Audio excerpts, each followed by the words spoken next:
Bonjour à tous. Elon Musk vient de sonner l'alarme sur les risques de censure. Je vais vous expliquer. Il donne même des exemples très concrets. Et nous, ça nous amène à mener l'enquête sur Viginum, le Big Brother français, qui est en fait un représentant de l'État profond en France. Et vous allez voir que c'est un décalque, un copier-coller des méthodes américaines du complexe industriel de censure, avec des effets déjà très concrets ces derniers jours.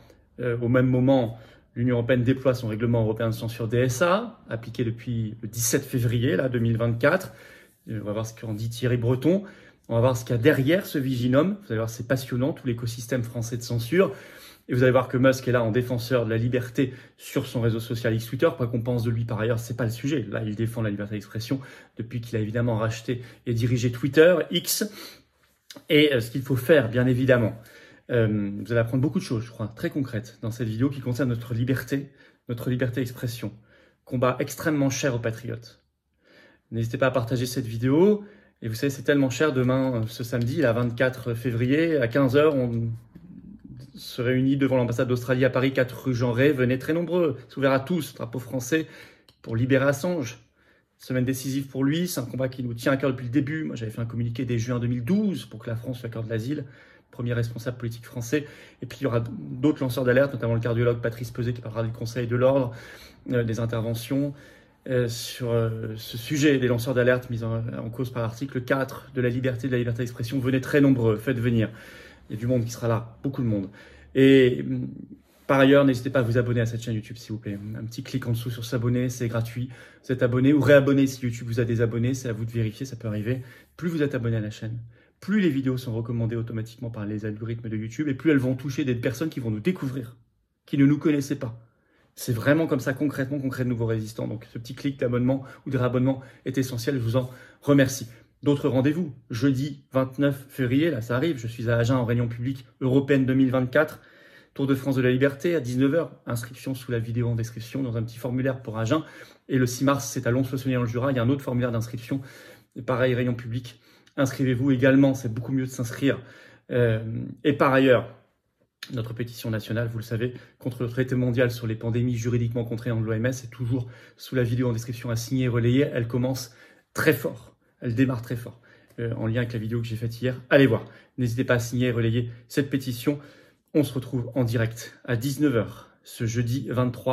ce vendredi 23 février à 19 h sur cette chaîne. On est là, je prends toutes vos questions que je vais découvrir en direct.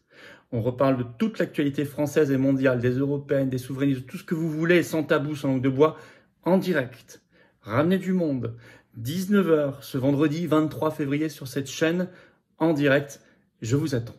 Alors on y va. Viginum, le Big Brother français démasqué. Dans un contexte d'explosion de vérité. S'il censure, vous savez, c'est parce qu'il y a des vérités qui fuient et qui fuitent partout. Et d'attaques sans précédent contre les libertés avec Elon Musk, je vous en parle dans un instant, qu'il sonne l'alarme. Alors, le contexte. D'abord, c'est une provocation. C'est celle de Thierry Breton, le commissaire européen à la censure, comme je l'appelle, qui a fait ce tweet le 17 février sur son compte X. Alors, il a écrit ceci, je cite Thierry Breton. « C'est l'heure du DSA. » DSA, c'est le Digital Service Act, le règlement européen sur la censure des réseaux sociaux. Et il ajoute, à partir d'aujourd'hui, donc 17 février, le DSA commence à s'appliquer à toutes les plateformes en ligne de l'Union européenne. Son application est désormais essentielle pour protéger les citoyens, écrit-il, contre les contenus illégaux et faire respecter leurs droits. Voilà dans quel contexte se place ce Viginum, ce Big Brother français. Règlement européen DSA, alors vous avez vu l'inversion, toujours des termes, hein. Ça c'est de la pure perversion, c'est du 1984. Hein. C'est pour protéger les citoyens, faire respecter leurs droits. Si on vous censure, en fait, on vous donne de nouveaux droits. C'est ce qu'ils essaient de faire croire. C'est très vicieux, c'est de la manipulation. Alors Viginum, V-I-G-I-N-U-M, c'est l'arme de l'État profond en France. Il y a déjà eu des impacts concrets. Hein. Le 15 février dernier, fermeture en tout cas invisibilisation en France plus exactement. Elles n'ont pas été fermées, mais ils ne pouvaient pas le faire. Mais elles n'étaient plus accessibles depuis la France.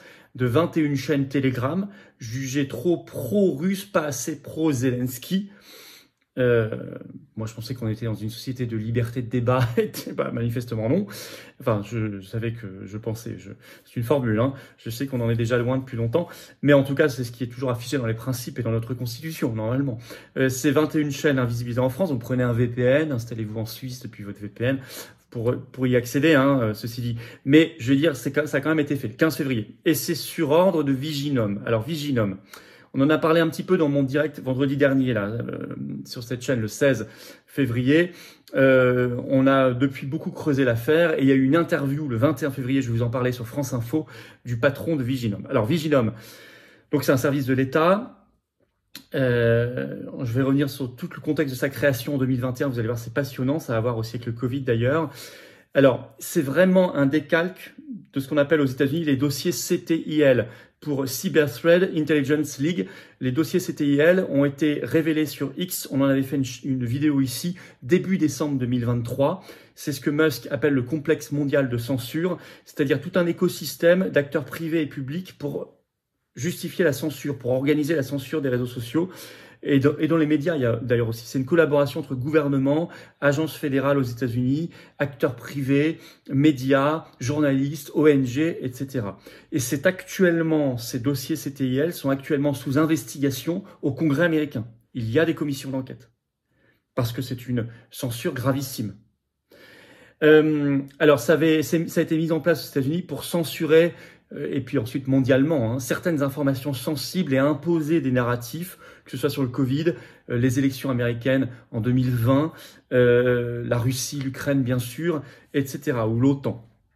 Alors ces dossiers CTIL sont sortis aux États-Unis grâce à un lanceur d'alerte. C'est pas pour rien qu'on se réunit le 24 février à 15h pour les lanceurs d'alerte et pour Julian Assange en particulier devant l'ambassade d'Australie à Paris où vous êtes invité.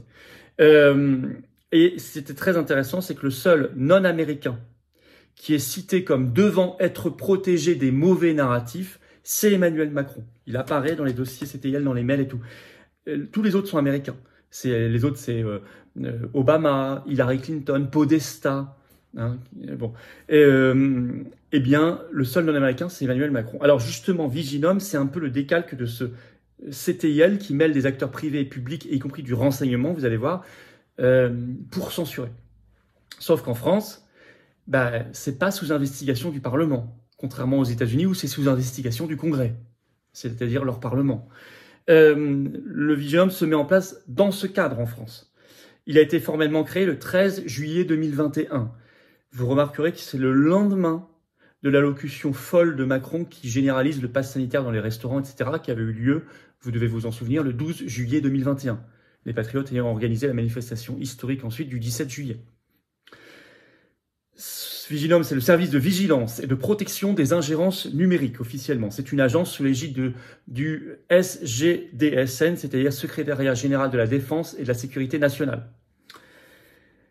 Alors, il a été mis en place en même temps en France que la commission Bronner, c'est-à-dire qu'elle a été mise en place le 29 septembre 2021. 2 mois plus tard, toujours dans le contexte à l'époque d'ailleurs du Covid, hein, du pass sanitaire et de la chasse à l'époque. Vous savez, ils censuraient beaucoup les réseaux sociaux, il fallait rien dire sur les injections, rien sur les effets secondaires, rien sur le pass. On avait le droit de même sur les confinements, c'était incroyable.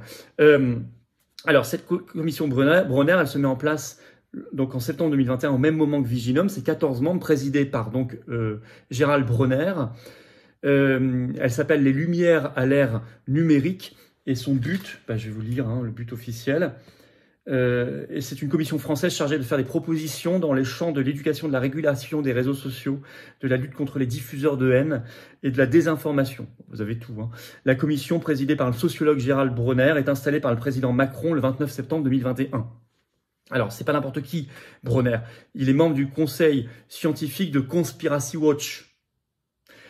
Donc, c'est tout cet écosystème. Dans les 14 membres, vous avez notamment 0 juriste, ce qui est incroyable, ce qui a d'ailleurs été noté. Pas de juriste. Par contre, vous avez Rudi Reichstadt, le fact-checker, vous connaissez bien. Vous avez Jean Garrigue. Jean Garrigue, c'est qui? C'est un rédacteur à la revue Franc-Tireur. Vous savez, le truc de Fourest, Enthoven et tout, cette revue.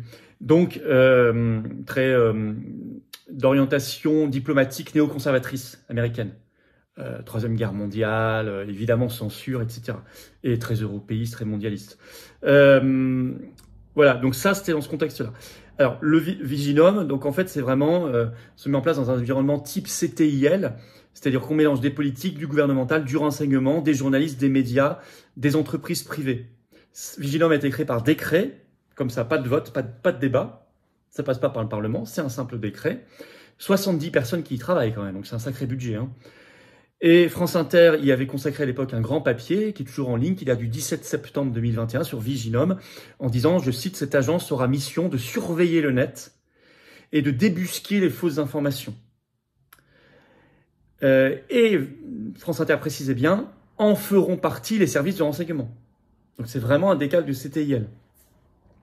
Le patron de Viginum, donc Marc-Antoine Briand, a donné une interview le 21 février dernier, là tout récemment, à France Info, c'est en ligne, en disant notamment « Il y a davantage de modes opératoires sophistiqués, comme des sites internet clones par exemple, etc. » Donc, et ils assument dedans, et vous irez voir l'interview par exemple, le journaliste lui dit « Mais comment on fait pour lutter contre l'ingérence russe sur le web ?» Et il répond. Je ne vous donne pas la réponse parce qu'il n'y a rien de très original, mais ce qui me frappe, moi, c'est que normalement, Viginum, dans son nom, dans son objet, quand on lit, on ne parle jamais de la Russie. Normalement, c'est contre les ingérences numériques étrangères. Ça pourrait être la Russie, oui, mais ça pourrait aussi être l'Allemagne, les États-Unis, la Chine, je sais pas, ça peut être n'importe quoi, ça peut être le Brésil, Israël, l'Iran, le Royaume-Uni, enfin ce que vous voulez. Non, c'est... quand on lui pose une question sur la Russie, il ne dément pas, il dit pas attendez, on ne s'occupe pas que de la Russie, il répond, il obéit, il répond, Russie. Donc ça confirme, et d'ailleurs les seules chaînes qu'ils ont fermées jusqu'ici, c'est tout en lien avec l'actualité Russie-Ukraine. Rien à voir, rien sur le reste. Oh, si on veut parler d'ingérence numérique étrangère, on pourrait aussi s'intéresser évidemment à Bruxelles normalement. Mais bon, là on rêve. Alors, il se trouve que ils ont produit donc un gros rapport le 14 février dernier qui a entraîné la fermeture donc le 15 de ces 21, en tout cas la fermeture en France de ces 21 chaînes Telegram. Et en fait, la liste de ces chaînes était dans le rapport de Viginum. Donc c'est bien Viginum qui a permis la fermeture, qui a demandé la fermeture de ces chaînes Telegram avec des explications lunaires. Page 11 de ce rapport, je vais vous lire. Ces chaînes, tenez-vous bien, hein. Ces chaînes Telegram publient également sur d'autres thématiques proches des sphères complotistes francophones qui tendent à remettre en cause la parole politique, les médias ou encore les différentes décisions prises au sein des organisations internationales comme l'OTAN, l'ONU ou l'Union européenne par exemple. Donc si vous discutez la parole des médias, du gouvernement ou de l'ONU, l'OTAN et l'Union européenne, Viginum vous dit vous allez être fermé, ou on va vous censurer en France en tout cas. C'est extrêmement révélateur sur l'aspect extrêmement Big Brother de cette affaire. Donc je le dis, c'est un décalque en mode français dans le contexte européen de censure, règlement DSA notamment, du CTIL américain, avec sûrement beaucoup moins de moyens bien sûr, mais quand même ça ressemble dans la manière de faire et dans les acteurs. Sauf qu'en France, encore une fois, on n'en parle pas, c'est pour ça que je fais cette vidéo, hein. Merci de la relayer, hein. Et il n'y a pas d'enquête parlementaire, et il n'y a pas d'enquête médiatique, si ce n'est des articles de complaisance. Donc ça n'a rien à voir avec les contre-pouvoirs qu'on voit aux États-Unis, c'est ça qui est très grave. Elon Musk alerte. Elon Musk, il a alerté tout récemment sur son compte Twitter le 17 février, c'est en ligne, son compte X Twitter, sur la liberté d'expression et notamment ces complexes industriels de censure, comme il les appelle. Écoutez bien, je lis Elon Musk. Le public ne comprend toujours pas, ne serait-ce d'ailleurs qu'une infime fraction, le pouvoir de censure du complexe gouvernementaux-industriel. Comme prévu, ajoute-t-il, mes entreprises et moi-même sommes la cible d'attaques incessantes depuis la levée de la censure sur cette plateforme X. Jusqu'où iront-ils pour m'arrêter? Et ensuite, il ajoute dans un deuxième tweet qu'il estime absolument que ces attaques n'en sont qu'à leur début. Ce qui est intéressant, c'est qu'il dit qu'il n'y a qu'une infime fraction des gens pour l'instant qui ont compris qu'il y avait un pouvoir de censure du complexe gouvernementaux-industriel, type Viginum. Eh bien, faisons en sorte que cette fraction soit de plus en plus importante. En tout cas, il alerte en disant jusqu'où iront-ils pour m'arrêter. Il estime absolument que ces attaques n'en sont qu'à ses débuts, qu'à leur début. Et X a ensuite donné un exemple concret d'interventionnisme, et de leur philosophie par rapport à ça, du gouvernement indien sur le compte X qui s'appelle Global Government Affairs, qui est un compte qui parle de tout ce qui se passe dans le monde en matière institutionnelle, tweet le 21 février, et ben je vais vous le lire. Le gouvernement indien a publié des décrets exigeant que X agisse sur des comptes et des publications spécifiques, sous peine de sanctions potentielles, notamment d'amendes importantes et d'emprisonnement. Conformément aux ordonnances, nous retiendrons ces comptes et publications uniquement en Inde. Cependant, nous ne sommes pas d'accord avec ces actions et maintenons que la liberté d'expression devrait s'étendre à ces postes. Donc X rappelle qu'il est attaché à la liberté d'expression. Je cite toujours, conformément à notre position, un recours en appel contestant les ordonnances de blocage du gouvernement indien reste en cours. Nous avons également informé les utilisateurs concernés de ces actions conformément à nos politiques. En raison de restrictions légales, nous ne sommes pas en mesure de publier les décrets, mais nous pensons que les rendre publics est essentiel pour la transparence. Ce manque de transparence peut conduire à un manque de responsabilité et à une prise de décision arbitraire. Donc c'est bien parce que, déjà, bon, ils sont obligés de le faire, mais ils disent on va le faire que pour l'Inde. On n'est pas d'accord, on fait appel, ça c'est très bien, et on demande que vous publiez en toute transparence vos décisions. Je pense qu'ils font le maximum de ce qu'ils peuvent faire comme entreprise privée. Mais déjà, faire appel devant la justice, c'est très bien. Voilà ce qui se passe. Donc là, c'est l'Inde, je voulais vous donner un exemple. C'est l'alarme quand même d'Elon Musk. Je pense qu'il a évidemment en tête, y compris ce Viginum français. Aux États-Unis, je l'ai dit, commission d'enquête. En France, ça bouge quand? Bon, ils vont multiplier les attaques, on le sait. Il faut toujours mettre la lumière sur les attaques.